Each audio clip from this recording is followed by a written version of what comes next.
네, 반갑습니다. 5월 31일 일요일 테마주 진단 방송입니다. 자, 5월의 마지막 방송이네요, 진짜로. 테마주에 대한 부분들은요, 일단 시장의 특징적인 종목들이 어떻게 흘러가는지, 또 어떻게 대응해야 되는지, 무엇을 중점적으로 생각해야 되는지, 그것을 이제 생각하는 시간이라고 보시면 되겠습니다.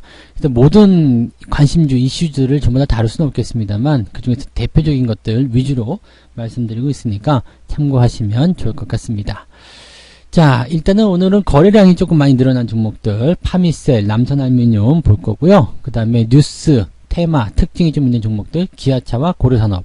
어떻게 본다면 남선알루미늄과 기아차의 위치가 서로 바뀌어야 될 수도 있거든요. 그런데 이 부분은 그냥 놔뒀어요. 왜냐면 둘 다 거래량이라든지 뉴스, 테마 특징을 다 가지고 있거든요. 그래서 이 부분들은 그냥 그렇게 생각하시면 되겠고요. 보통 뉴스나 테마가 있으면 거래량도 같이 증가하는 편이죠. 그래서 그렇게 보시는 것도 괜찮을 것 같고요. 자, 인기 검색 탑 1위에 올라간 종목은 삼성전자와 네이버입니다. 그래서 이 두 가지 포인트 또 짚어서 말씀을 드리도록 하겠습니다. 자, 그러면 긴 말 필요 없고 바로 종목 진단으로 들어가도록 하겠습니다. 처음부터 볼 종목은 이제 파미셀 봐야 되겠죠. 파미셀은요, 잘 아시듯이 이제 백신 관련한 종목이에요. 네, 치료제라고 봐야 되겠죠. 렘데시비르가 이제 국내 최초의 뭐랄까 수입 치료제? 네, 이렇게 선정이 되느냐 마느냐 뭐 거기에 대한 이야기가 있단 말이에요. 그래서 질병관리본부에서는 일단 이 렘데시비르의 특례 수입에 나섰다라고 되어 있습니다. 그게 이제 29일 어제 이야기죠. 어제 그저께 금요일날 주말장에서 있었던 이야기입니다. 그래서 요거를 좀 보게 되면요, 이제 파미셀은 잘 아시듯이 이제 뉴클레오시드라는 이 렘데시비르의 주 원료를 생산하고 있고요. 이 뉴클레오시드가 전 세계 시장 점유율 약 80% 정도 차지하고 있다고 하죠. 그러니까 뭐 완전히 이거는 핵심적인 수혜주라고 보시면 되겠습니다. 그래서 그 부분이 지금 사실은 3월 말 4월 달부터 집중적 조명을 받았던 부분이었어요. 근데 여기에 이제 주가가 어느 정도 올라와서 수익성이 좀 만들어지다 보니까 그 이후에 특이사항이 없다라고 이제 보여지는 내용이 되는 거죠. 이제 상승률이 사실 미비합니다. 왜냐하면 이게 저점 대비 7,000원에서 지금 2만원대면은 4배, 그죠? 4배, 3배에서 4배 가까이 상승한 포인트인데, 이게 단기간에 이렇게 올라가는 부분들도 상당히 이때 기업적인 부분에서 부담이 될 수도 있겠습니다만은, 과연 이 치료제나 백신, 이 부분이, 렘데시비르가 지금 일단 치고 들어왔지만, 그 후속주자도 굉장히 많이 있을 거란 말이에요. 사실 지금 임상 발표한 기업들도 굉장히 많이 있거든요. 그러니까, 연속적으로 이게 시장의 독점적인 지위를 차지할 수 있겠느냐. 렘데시비르가 유일한 치료제다 그러면, 이 파미셀은 지금 주가가 더 많이 올라가야 돼요. 왜냐면 독점적인 원료를 가지고 있기 때문에. 그런데 렘데시비르가 독점적인 치료제가 아니고, 또 더 중요한 거는요, 치료제는 지금 일단 병에 걸린 시점에서의 치료인데 백신이란 게 또 나온단 말이에요. 백신이 나오게 되면은 병의 예방까지 들어가게 됩니다. 백신에 대한 수요는 더 늘어날 수 있겠지만 치료제에 대한 수요는 점점 줄어들 수도 있겠죠. 그러니까 아무튼 이런 식으로 봐주시면 되는 거고요. 지금 보시면 이제 이 렘데시비르의 어떤 성과, 이것보다도 더 많은 성과를 낼 수 있는 그런 치료제들이 임상에 들어가 있다, 결과가 나오고 있다, 이렇게도 얘기가 나오고 있기 때문에 독점적인 상황이 아니라는 것을 우리가 알고 있어야 되겠고, 또 한 가지는 이제 지금은 처음으로 진입한 부분이기 때문에 수혜를 입고 있지만 차세대 주자들이 계속 들어오게 된다면 힘을 조금 뺏기지 않을까라고 생각이 좀 듭니다. 지금 자리는요, 일단은 가지고 계신 분들은 조금 더 지켜보시는 게 맞아요. 왜냐면 일단 상승하고 나서 주가가 조정을 받아야 되는데 조정을 받지 않고 그냥 쭉 가죠. 여전히 기대감이 있기 때문입니다. 약하기는 한데 상승 추세가 진행이 되고 있어요. 그러니까 추가 상승이 계속 진행이 되고 있는 과정에서는 여러분들이 굳이 매도를 할 이유가 없다는 이야기죠. 지지선은 2만원에 있습니다. 그러니까 2만원대까지는 좀 폭넓은 변동폭은 나타날 수 있겠습니다만 그 정도까지는 일단 감안하고 보유관점 유지하시는 것은 괜찮다, 이렇게 말씀을 드릴 수 있겠죠. 대신에 신규 접근 같은 경우는요, 웬만하면은 지금 들어가시는 것은 썩 좋지 않아 보입니다. 물론 단기적 포지션이 있어요. 단기적으로 뭐 10%대, 15%대 이렇게 먹고 나오겠다 이 생각하시는 분들은 저점 자리 잘 노리시면 되는데 그냥 뜬금없이 변동성이 나타나기 때문에 이런 것들은 초보 투자자분들이 하시기에는 조금 어렵습니다. 당황하게 되거든요. 그래서 당황스러운 투자를 하게 되면 여기서는 좀 부담이 많이 느껴지실 거라고 보시면 되겠습니다. 여기서 만약에 주가가 조금 더 올라서 뭐 26,000원, 7,000원 이렇게 올라가게 되면은 또 그 단기 상투, 그러니까 단기적인 어떤 고점대에 진입하게 됩니다. 그래서 지금 자리 대비해서 먹을 것도 많진 않아요. 많이 가면 한 10배에서 15% 정도 예상이 되는데 그 정도 관점으로 봐서 단기적 접근 하시겠다 생각하시는 분들은 대응하셔도 되는데 어지간해서는 신규 매수 접근은 조금 불편하지 않나 이 생각을 좀 해봅니다. 가지고 계신 분들은 일단 홀딩을 조금 더 유지하셔도 되겠다. 거기까지는 말씀을 드릴 수가 있겠습니다. 자, 그 다음에 보실 종목은요, 남선알미늄입니다. 남선알미늄 같은 경우는요, 이미 저도 이제 가지고 있는 주식이기도 하고 수익이 정말 많이 났어요. 그리고 이 종목도 지금 아까 전에, 방금 전에 보셨던 그 램데시비르처럼 단기 상승 이후에 이렇게 약한 상승 추세가 진행되고 있거든요. 그러니까 램데시비르도 이런 식으로 변동성만 잘 우리가 이용할 수 있다면 충분히 보유하시면서 장기적으로 끌고 가도 괜찮을 수 있습니다. 파미셀, 네, 그런 식으로 보시면 되는데, 이 남선알미늄은 조금 달랐던 건 뭐냐면요, 정치 테마로 엮였잖아요. 이게, 이낙연 전 총리와 연결이 되어 있는 부분인데, 이번에 대선에서, 총선에서 승리를 하게 되면서 뭔가 입지를 좀 더 단단히 붙인 상황이 됐고요. 또 차기 대선 주자로 또 떠오르고 있잖아요. 그러니까 그러다 보니까 계속적으로 장기적 이슈가 나가는 거죠. 그러니까 이 부분은 사실 정권이 끝나가는 말미 시점까지 계속해서 진행될 수 있는 부분이기도 하고, 만약에 차기 대선 주자로 나선다 그러면 지금보다 더 많이 뛸 수도 있겠죠. 그러니까 보통 이렇게 정치와 연결돼 가지고 또 이것이 단기에 끝나는 것이 아니라 조금 더 길게 갈 수 있다라고 본다면 긴 호흡을 가지고 보시는 게 맞겠죠. 뭐 대북 관련주로 엮이기도 했고, 또 최근에는 저런 게 있어요. 인테리어, 그 다음에 건자재, 이게 주택경기의 좀 활성화를 위해서 이런 것들이 움직이다 보면 인테리어 쪽이 무조건 수혜를 좀 받게 되거든요. 근데 이런 부분들이 같이 연결되어 있다라고 봐주시면 됩니다. 그래서 지금 남선알미늄 같은 경우는 저도 이제 1200원 정도, 1100원인가요? 1200원 정도의 매수해서 그냥 계속 들고 있는데 더 갈 것 같아요. 일단은 상승 추세에 대한 부분이 시작된 지 얼마 안 된 포인트고요. 2000원대에 넘어서면서부터 새로운 영역이 만들어졌죠.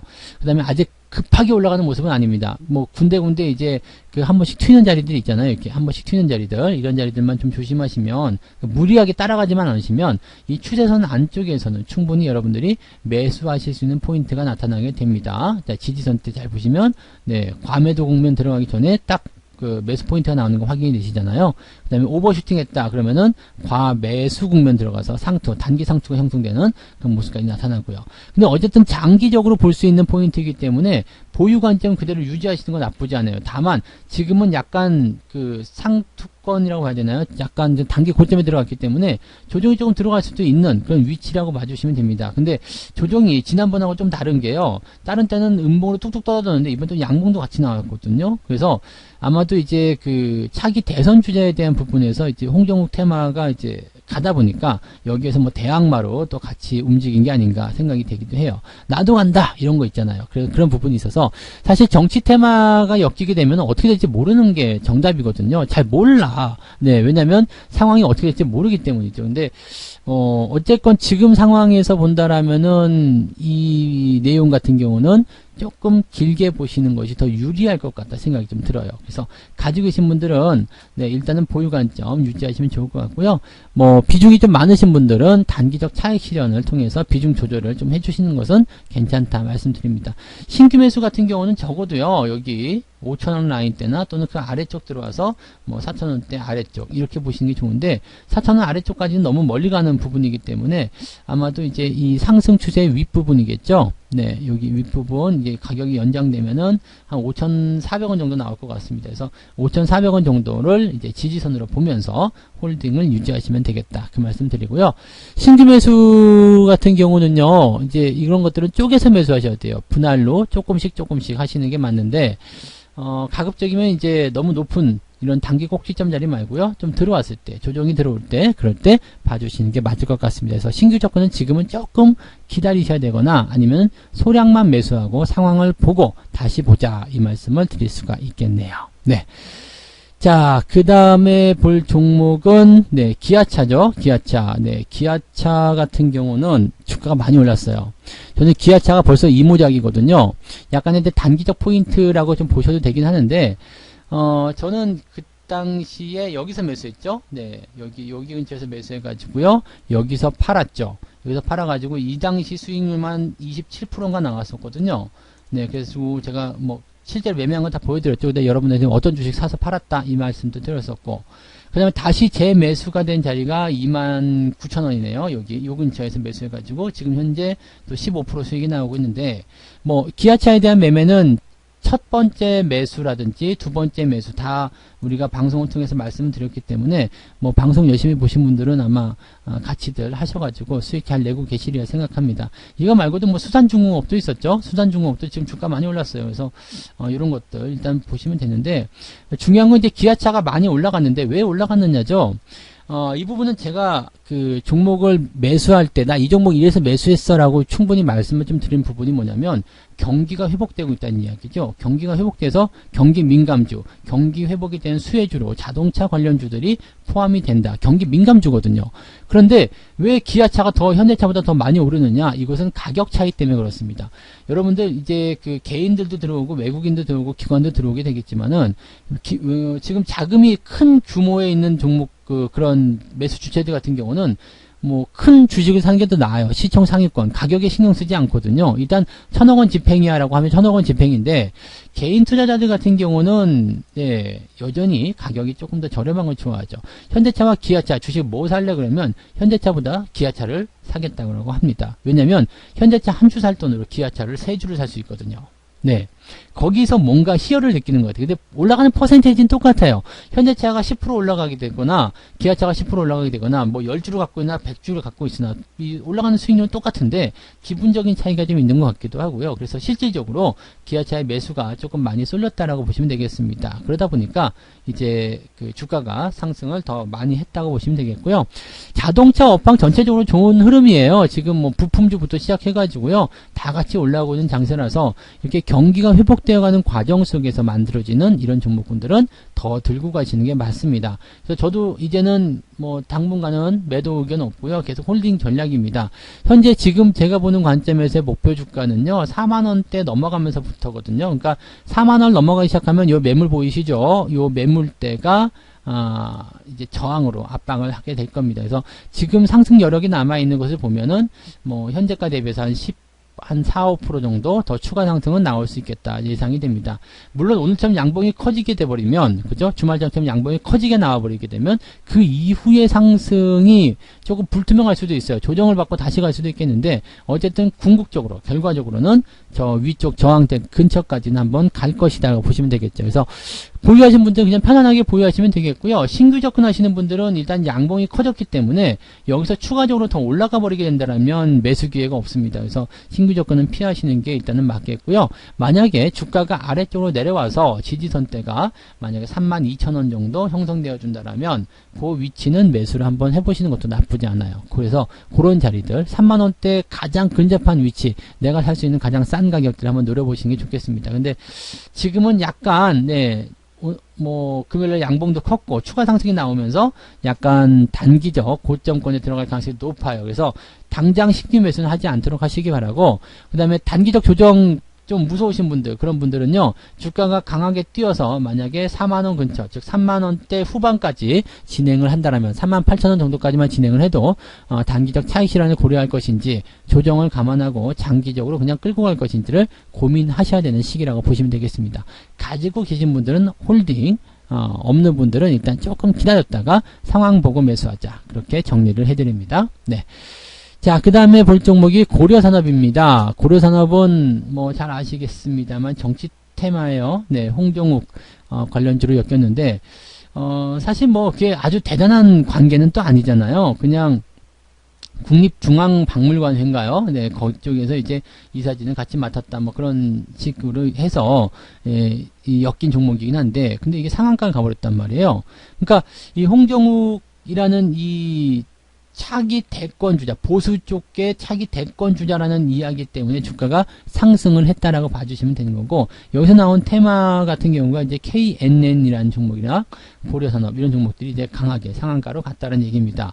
즉 고려산업이 지금 상한가를 간 이유는 기업의 가치나 또는 경기 회복이나 이런 것들도 당연히 조금은 들어가 있겠지만 정치 테마가 들어갔기 때문이다라고 보셔야 되는 겁니다. 그래서 지금 이 종목은요, 정치 테마라면 잘 몰라요. 어떻게 변화가 나올지 모르죠.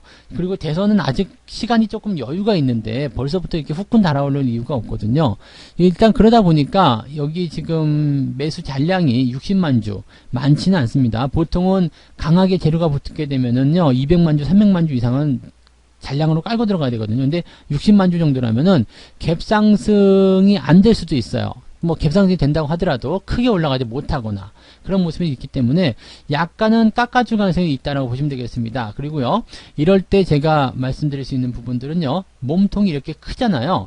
몸통이 이렇게 크면 어떻게 봐야 되냐면 몸통을 절반으로 잘라요. 자르면 이 절반 자른 위치, 그 자리가 바로 지지선이 됩니다. 즉 전일 큰 양봉이 나타나게 되면 양봉이 큰 것에 대해서 절반을 자르고 그 절반이 지지선이다. 즉 이 절반 이하로 내려가게 되면 이거는 망했어, 매도해야 되겠어, 이렇게 생각하시면 되고요. 절반 이상에서 움직이게 되면 아직 할만한데 이렇게 보시면 되는 겁니다. 그리고 상한가 흐름 이후에 약하게 되면 이 잔량이 별로 없다거나 흐름이 약하게 되면 이렇게 갭상승 이후에 음봉 떨어지는 경우도 많이 있어요. 그래서 이 부분들은 조금 주의를 하셔야 되겠다 말씀을 드릴 수가 있겠죠. 그래서 지금은 일단 추가 상승은 예상이 되고는 있습니다. 상한가 마감이고 잔량도 있었기 때문에 추가 상승 예상은 되는데 그 이후의 변동성을 우리가 체크하셔야 되겠죠.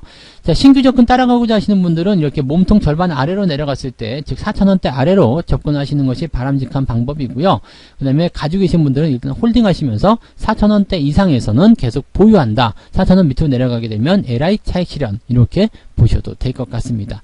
일단은 추가 상승에 대한 부분이 나타났을 때도 단기 차익 실현 들어가시는 게 조금 필요할 것 같아요. 그래서 일단은 4,000원 아래로 내려가도 차익 실현이고요. 그 다음에 갭 상승 이후에 약간 애매할 거라고 일단 예상은 되는데 강하게 양봉 나가서 밀어버리면 그대로 홀딩이고요. 그렇지 못하면 매도 의견으로 보시는 게 맞다라고 보시면 되겠습니다. 그래서 단기적 차익 관점에 대한 부분들을 조금 고민해 보시는 시간을 가지셨으면 좋겠습니다. 자, 삼성전자 갈게요. 삼성전자 같은 경우는 지금 5만원대 회복하면서 모양 괜찮아졌어요. 지금 양봉 캔들이 나타났고, 전체적인 그 골든크로스 진행이 됐단 말이에요. 그래서 이 부분은 긍정적으로 우리가 판단해 볼 수 있는 내용이 좀 됐는데, 이재용 부회장에 대한 뭐 재소환이라든지, 그죠, 검찰 조사 이런 것들이라든지, 또는 지금 계속적으로 이제 그 삼성그룹에 대한 어떤 의혹, 의심들 이런 것들이 계속 생겨나고 있거든요. 거기에다가 지금 삼성전자 국민주라 다 같이 불러서 못 간다 이런 얘기들 나오니까 실질적으로 삼성전자의 주가는 재미가 없습니다. 뭐 당분간은 더 그럴 거라고 생각해요. 지금 뭐 5만원대 회복하긴 했습니다만 사람들 물려있는 구간 더 위쪽이기도 하고 위에서 매물대 많이 있기도 하고 또 지루하기도 하고 지금 경영자 리스크도 있고 막 이런 식이죠. 글로벌 경기도 별로 좋지 않고 이렇게 되어 있어서 당장은 일단은 뭐 사자마자 수익이 크게 난다거나 그렇게 기대하기 어렵습니다. 그렇다고 해서 삼성이 망할 것 같냐? 삼성을 그럼 절대로 사면 안 되느냐? 그렇지 않습니다. 저는 삼성전자에 대한 부분들은 적립식으로 모아가시는 분들에게는 권장합니다. 저 역시도 매달 조금씩이라도 매수하려고 하고 있고요. 그래서 사실 삼성전자 같은 주식은 국가를 대표하는 그런 기업이기 때문에 장기적 관점을 보게 되면 시장의 상승과 함께 같이 올라가게 됩니다. 그래서 지금보다는 일단 수익이 많이 나올 수밖에 없죠. 하지만 단기 투자자들은 이런 것들을 적금식으로 이렇게 매수하시면 좋거든요. 한 달에 뭐 10만원 적금 넣겠다 그러면 삼성전자 2주씩 사는 거야. 근데 이렇게 하시면은 부담 없이 그냥 보유하실 수가 있는데 그게 아니라 꼭 그냥 여기다가 몰빵을 친다거나 빚내서 투자하신다거나 꼭 그게 문제가 되죠. 그리고 긴 시간을 버티는 것도 아니고 짧은 시간 내에 뭔가 해야 되겠다 이렇게 이야기를 해버리기 때문에 거기서 이제 문제가 발생이 되는 겁니다. 이 부분만 조금 조심하시면 되겠고요. 삼성전자를 장기적으로 보고 계시는 분들, 길게 가져가실 분들, 그 다음에 적립식으로 하시는 분들, 이런 분들은 지금 뭐 굳이 매도라든지 이런 거 하실 필요 없어요. 그리고 적립식 하는 사람들은 매수를 계속 해야 됩니까? 라는 질문에는 매수 계속 하셔도 괜찮습니다. 대신에 적립식은 한꺼번에 사는 게 아니라 조금씩 사는 거기 때문에 그런 식으로 대응한다는 거 잊지 마시고요. 신규 매수, 그냥 단기적으로 보는 신규 매수는 지금은 또 조금 괜찮아지긴 했죠. 단기적 골든크로스 나타나서 괜찮아지긴 했는데, 궁극적으로는 단기 수익이 크게 나기 어려운 종목이기 때문에 단기 접근은 바람직하지 않다 말씀을 드리고요. 중장기를 접근할 때는 뭐 가격에 구애받지 않고 지금 같은 위치는 아무 때나 괜찮다 말씀을 드립니다. 길게 보시는 분들은 보유 관점, 홀딩 전략 세워주시기 바라고요. 일단 첫 번째 골든크로스 나타났기 때문에 직전 고점대 형성된 저항대 5만원대, 5만원대 중반 그 정도까지도 한번 노려봄직하지 않겠는가 생각이 좀 들긴 합니다. 그래서 가지고 계신 분들 홀딩 전략으로 말씀을 드리도록 하겠습니다. 자, 그 다음에 종목이 네이버입니다. 네이버 같은 경우는 언택트 관련주로 해서 크게 주목을 받은 종목이죠. 주가가 굉장히 잘 올랐습니다. 잘 올랐는데 지금 위치에서는 뭔가 조금 애매해졌죠. 그동안 잘 올라가고 있었는데 지금은 뭐예요? 네, 뭔가 조금 이상하다는 거죠. 그래서 제가 이럴 때 늘 말씀드린 게 뭐예요? 네, 남편의 행동이 뭔가 좀 수상하다 그러면 식탁으로 부르라고 그랬죠. 이 새끼 무슨 일이야? 내가 다 알고 있으니까 똑바로 불어. 이렇게 얘기하면 네, 돈 문제 아니면 여자 문제. 근데 튀어나온다고요. 그러니까 네이버 같은 경우도 지금 보시면은 이거 봐라, 변동성이 좀 커졌네. 네, 왜 올라가려다가 다시 또 빼지? 왜 이런 게 나오면은 뭔가 이상하다, 조짐을 좀 봐야 돼요. 그럴 때는 우리가 선수를 좀 쳐야 되는데 어떤 식으로 선수를 치게 되느냐?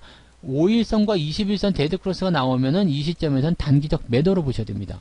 길게 보시는 분들은요, 조정이 들어왔다가 다시 나가니까 그냥 신경 안 쓰고 여기다가 밑에서 추가 매수 더 하시는데, 이런 것들은 이제 자금적 여력이 있다거나 길게 보신다거나 이런 상황에서 하시는 거고요. 단기적으로 그냥 치고 빠지기 좀 해야 되겠다라고 생각하시는 분들은 입장에서는 지금 자리가 조금 애매하겠죠. 그리고 이미 보유해서 수익이 나고 계신 분들, 그런 분들은 언제 매도합니까? 라고 고민하실 수도 있어요. 그래서 5일선과 21선이 데드크로스 나오는 그 시점이 네, 단기적으로 보시는 분들도 일단은 피하셔야 되는 위치가 되는 거고요. 그 다음에 가지고 계신 분들 입장에서는 수익을 챙기실 수 있는 단기적 차익 실현의 그런 키포인트가 된다 보시면 되겠습니다. 길게 보시는 분들은 뭐 신경 쓸 거 없죠. 내려갔다가 다시 올라가게 될 테니까 신경 쓸 필요 없고요. 그런 식으로 접근하시면 된다는 얘기입니다. 네이버 같은 경우는 정책적인 수혜이기도 하고 뭐 당분간은 더 수혜를 입을 수 있는 그런 구조들이 많이 있기 때문에 긍정적으로 보시는 것도 괜찮습니다. 그래서 긴 추세로, 긴 호흡으로 보시는 것도 아주 괜찮은 방법이긴 한데, 요즘에는 긴 호흡보다도 단기로 대응하시는 분들이 워낙에 많아서 높으심에 조금 말씀드렸다 보시면 되겠습니다.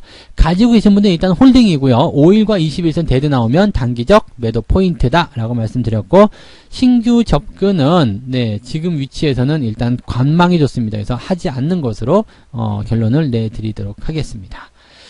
자, 이렇게 해서 오늘 종목들 또 다 같이 한번 알아봤습니다. 네, 일단 오늘 6가지 종목들, 파미셀, 남선 알미늄, 기아차, 고려산업, 삼성전자, 네이버까지 다 알아봤고요. 자, 이 종목군들을 내가 가지고 있다라면 도움을 좀 받으시면 되는 거고, 참고해서 대신에 내가 가진 종목이 아니야 라고 생각되신다라면 이 차트를 분석하는 방법 또는 차트를 보는 관점, 이런 것들을 조금 참고하셔가지고 내 종목에게 접근을 해주시면 좋지 않을까 생각이 듭니다. 자, 남은 일요일 휴일을 편안하게 보내시고요. 이제 오늘 지나면 6월입니다. 그래서 6월에는 또 새로운 일들이 생길 거다라고 마음 먹으면서 그렇게 오늘을 보내시면 좋겠습니다. 자, 한 주간, 그 다음에 월간 마무리 잘 하시고요. 내일부터 또 신나는 6월을 맞이해서 좋은 결과 만들어 가시기 바랍니다. 저는 여기까지 할게요. 다음 시간에 다시 오겠습니다. 고맙습니다. 본 방송에서 제공되는 모든 정보는 투자 판단의 참고 자료이며 투자의 최종 책임은 본 방송을 이용하는 본인에게 있습니다.